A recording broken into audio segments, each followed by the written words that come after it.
పాలనలో జగన్మోహన్ రెడ్డి ఒక్క టీచర్ ఉద్యోగం ఇవ్వలేదని ఎమ్మెల్యే నక్కా ఆనందబాబు అన్నారు. టీడీపీ హయాంలోనే అత్యధిక డిఎస్సీలు నిర్వహించారన్నారు. బాపట్ల జిల్లా వేమూరులో మెగా డిఎస్సీలో ఉద్యోగాలు పొందిన వారికి ఆనందబాబు అభినందన కార్యక్రమం నిర్వహించారు. డిఎస్సీలో ఎంపికైన 60 మంది ఉపాధ్యాయులను సన్మానించారు.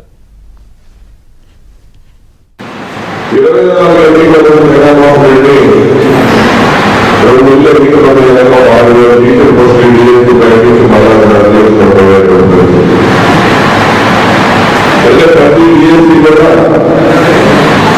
తెలుగుదేశం పార్టీ అధికారంలో ఉన్నప్పుడే నిర్వహించారు. దాదాపు 1,80,000 మందికి డిఎస్సీ ద్వారా ఉద్యోగాలు చంద్రబాబు నాయుడు ఇది ఎలా టీచర్లు ఈ పనిచేస్తున్నటువంటి టీచర్లు రాష్ట్రంలో